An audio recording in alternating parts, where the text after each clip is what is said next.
Continue this now without having to think too much. So I really love doing this. This has been something that I really enjoy doing. I'm happy to be here with you today. And the first week, it was about awareness, right? It was about thinking about what you can do, what you can become aware about. And like I said, we're going to just go step wise, step to step. Okay, so the first one was about awareness. The second one was about coming home, that is remembering, right? Remembering what we know, what we've already done. And this third week, it's about practicing, it's about doing things, right? It's about making sure that we actually go about practicing whatever we've been talking about. Because the greatest freedom isn't choosing what happens, it's choosing what happens after something hits you or talks to you or changes something, right? It is the way you respond. That is the greatest freedom, right? That is the greatest freedom. So, if you, any of this, if we don't act on it, what actually happens is that it becomes great inspiration, but it's not something that that gives us a good feel like we're actually doing something about it. So if we're not acting on it, it just becomes inspiration, right? So when we add action to it is when it becomes our identity slowly over time, because we're acting that way, right? So yeah, and we may have different places where things are different. Like at home, you don't need to put on a mask, so you may be your own self, right? So there are a lot of people who tell me, because I'm a therapist and I listen so patiently. Sometimes people say, "Oh, someone actually told my family, oh, she's so patient," and my brother and sister went like, "Really? She's patient?" Yeah. So we have places where we have to be patient and places where we can be ourselves. So let us remember that we should always choose. And I'm not saying that fighting is a bad thing, and I'll talk about that a little later. So let us prepare ourselves for the day. Take a nice deep breath. Breathe in with me with your eyes closed. Breathe out. Breathe in again and breathe out. And once more, breathe in and breathe out. So, coming back to this place of being centered, remembering that feeling of being present. Let me ask you this. Just let's say you're holding a coffee mug, okay, and it has coffee in it, and somebody bumps into you, they hit your elbow. Now, what happens? Some of you may say the coffee spilled. Okay, some of you may say that, you know, you had a knee jerk reaction, right? So, what actually happened? Have you ever wondered why that coffee actually spills out of the cup? Why does coffee spill out of the cup? Because the coffee was already inside the cup. So, if there was lemon juice, that would spill out. If there was water, that would spill out. But what comes out, my friends, when life bumps us, is what is inside us. So when we say he's triggering me, she's triggering me, I would like to invite you to the thought that they are triggering something inside us. They are just, kind of pushing those buttons inside you that are creating something for you, a reaction for you, right? They are not the trigger. Let me remind you of that. They are not the trigger. So when life does things, we just have to wait And what comes out of us reveals what we're carrying. So if we're carrying anger and frustration, that is what it will be. If we're carrying joy and playfulness, that is what it will be. So have you ever had a time when somebody was actually itching for a fight and you very playfully managed it, right? There are times like that we've had when somebody was itching for a fight and we just managed it very playfully. And yet there are some who will itch and want to create, keep going on and on about it, and you're like, okay, I'm done, let us stop here, right? And they won't stop. So now what do you have to do? You have to stop it yourself. So you have to shut off, right? So what comes out reveals what we've been carrying. This, I'm not saying this with judgment, I'm just saying this with a sense of awareness, and that is something that is even a level of awareness for me. That's why these mornings that we're doing matter. That is why what we talk about matters to us. Not because they stop life from bumping into us, because life will keep happening and these mornings can keep happening on the side. They're no way actually directly impacts what we're doing, but slowly over time, you know, like for instance, if you're on the street and there's a traffic jam, there is nothing that you can do because it's out of your control, right? But how you respond to that situation that is out of your control is what matters, because that change is what we've been talking of all through: taking a pause, taking a break, right? So let me tell you this little story again about these two violinists who are playing. One is playing fast, afraid of the pauses, scared to stop, and is unable to go on with what they're doing, right? The second one pauses, listens to the note before they play, listens to the previous note, nods their head, takes their own time and plays. Which one do you think you might like better? The second one, right? Because the person who's playing the second piece of music is actually focusing on the feel, right?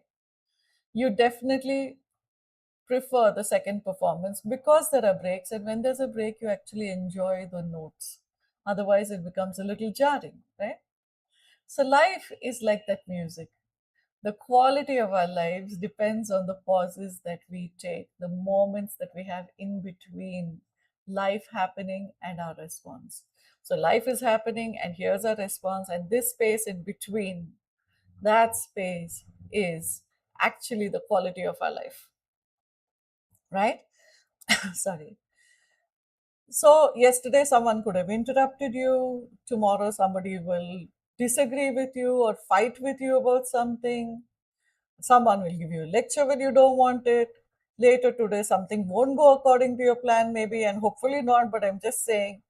And those moments are inevitable in life because life is inevitable, right? What isn't inevitable is your next breath,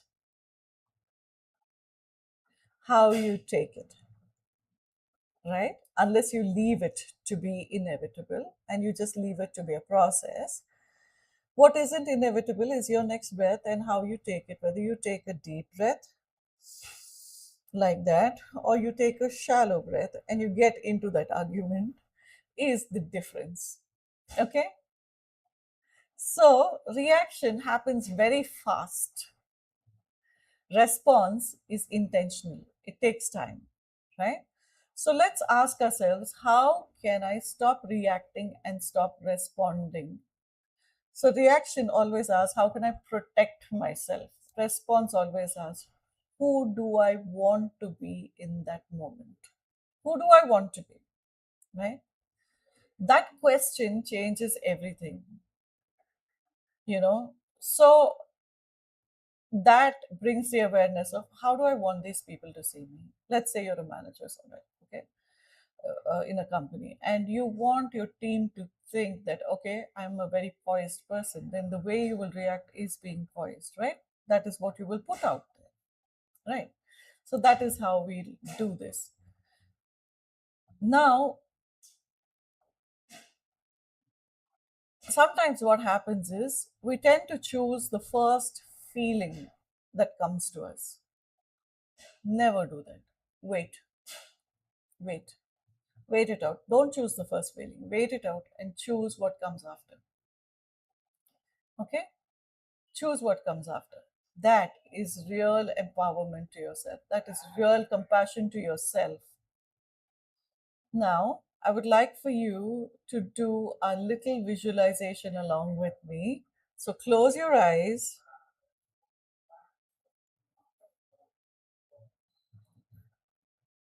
Close your eyes and take a nice deep breath. My computer is slowing down again today, I think.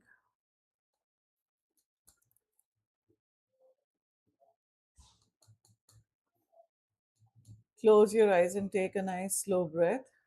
Imagine you're standing beside a peaceful lake. Imagine you're standing beside a peaceful lake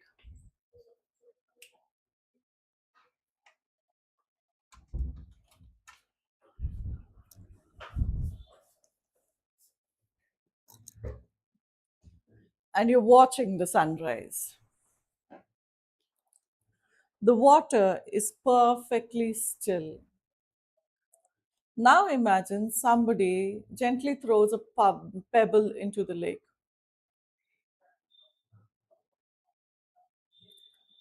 Somebody gently throws a pebble into that lake and ripples form. Notice something. The lake doesn't become angry. The lake doesn't stop there and shout at somebody.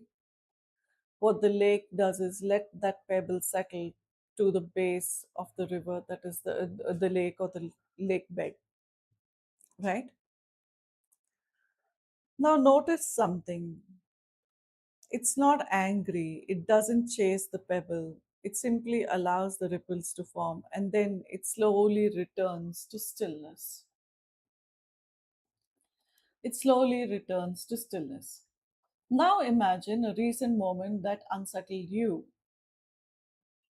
Don't relive it, just observe it.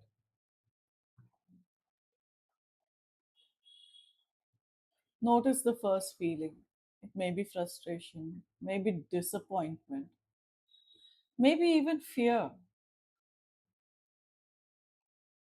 Place your hand on your heart and take one slow breath.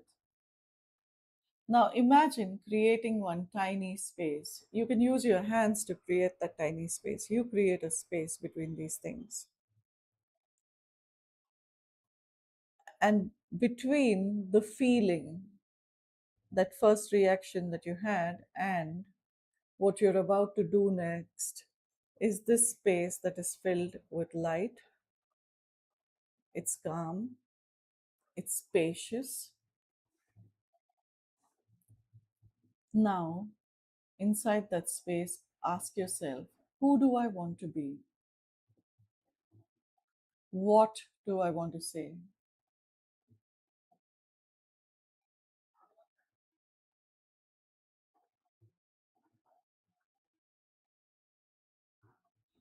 Not how do I win, just who do I want to be? And let that one word appear to you. I want to be calm, kind, maybe I want to be clear, maybe I want to be courageous, maybe I want to be assertive, whatever it is. See yourself stepping into the rest of your day carrying that word. Then take another deep breath. And along with me, say this to yourself as you place your hands on your heart. There is a space. There is a space. There is a space. And wait there. Good. Now you can rub your hands together. Place your hands over your face and your eyes and slowly come back. Slowly come back. That's good. And today's experiment will be, before you reply to anything, whether it's a message or somebody's comment, just take one breath, one deep breath. That's all we're asking. Before answering somebody, take one deep breath. Pause. Before walking into a meeting, take one deep breath and pause. Because breathing reminds you that you still have a choice. Simply because breathing reminds you that you still have a choice. So, my dear collective, today life will probably surprise you. I hope it delights you. And if it interrupts your plans, I hope that you remember this one space: the space before the reply, the space before the decision, the space before the story you tell yourself. We don't want to tell ourselves a story that, oh, this is what I happened to me, or this is what I'm doing to myself. We don't want to do that, right? So, we're going to discover tomorrow about why the words we speak what become a reality. Because I've said before that if you eat only lettuce and you tell your mind that, oh, I'm putting on weight, you will put on weight by eating only lettuce. Okay? If you keep saying, why is my life like this, your mind will find 100 answers to tell you why your life is like that, depending on the tone in which you ask. So if you say, why is my life like this, it will give you good things. And if you say, why is my life like this, it will give you things that you don't want to hear it. Don't want to keep. Okay. So as we discover that tomorrow, coming prepared for that, I'm asking you to show up tomorrow again, and that'll be the second day of our third week, and that's so wonderful. So, my friends, thank you for being here today, and let's begin again. Let's just begin again. Thank you. Thank you for showing up. Thank you for being here.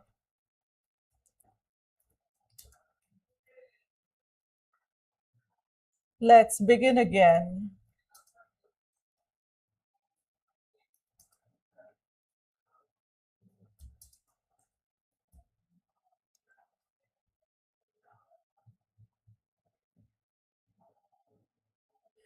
Have a wonderful day. Have a great day.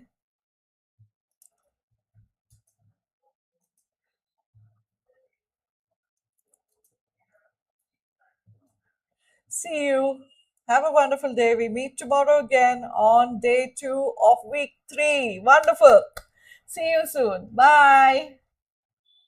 Bye.